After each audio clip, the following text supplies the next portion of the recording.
విద్య, వైద్యం, మంచినీరు ఇట్లాంటివన్నీ కూడా ప్రభుత్వ బాధ్యతగా భావించాలి. విద్య భవిష్యత్ తరాలు నిలబెడుతుంది, వైద్యం ప్రస్తుత తరాన్ని నిలబెడుతుంది. ఇవన్నీ ఎందుకు చంద్రబాబు గారు మర్చిపోయి మొత్తం ప్రైవేట్ చేస్తారు, ప్రైవేట్కి అప్పచెప్తున్నారో అర్థం కావడం లేదు. దీన్ని ప్రజలు వ్యతిరేకిస్తున్నారు. రాష్ట్ర వ్యాప్తంగా అన్ని వర్గాల ప్రజలు వ్యతిరేకిస్తున్నారు. అదేంటి జగన్మోహన్ రెడ్డి గారు మెడికల్ కాలేజీ, హాస్పిటల్ తీసుకొస్తే చంద్రబాబు నాయుడు గారు ప్రైవేట్కి ఇస్తానంటున్నారు ఏంటి అని.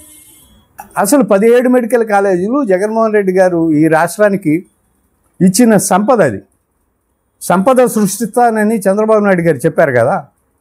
ఆ సృష్టి ఆల్రెడీ జరిగిపోయింది. ఈ జరిగిపోయిన సృష్టిని చంద్రబాబు నాయుడు గారు ప్రైవేటు వాళ్ళకి అప్పచెప్తామంటున్నారు. అంటే సంపద సృష్టించి ప్రైవేటు వాళ్ళకి అప్పచెప్తారా, లేకపోతే సృష్టించిన సంపదను ప్రైవేటు వాళ్ళకి అప్పచెప్తారా? ఇదే అభివృద్ధి చెప్పాలి కదా చంద్రబాబు నాయుడు గారు. ఎలా సమర్థించుకోగలుగుతారు దీన్ని? ప్రజలకు అందుబాటులోకి వచ్చేటువంటి వైద్య సదుపాయాలను ప్రైవేటుకి అప్పచెప్పుతూ మొత్తం 150 సీట్లు, 250 సీట్లు ఎన్ని వస్తే అన్ని ఆ కాలేజీల్లో వాటన్నిటిని కూడా అమ్ముకోండి మీరు అని ప్రైవేట్ యాజమాన్యాలకు అప్పచెప్తే అది న్యాయం ఎలా అవుతుంది? ప్రజలకు ఎట్లా దానివల్ల లాభం ఏంటి? రాష్ట్రానికి దానివల్ల లాభం ఏంటి? ఒక్కొక్క మెడికల్ కాలేజీ 50 ఎకరాలు, కనీసంగా 50 ఎకరాల్లో ఉంది. అంటే 50 ఎకరాల భూమి సేకరణ జరిగిపోయింది.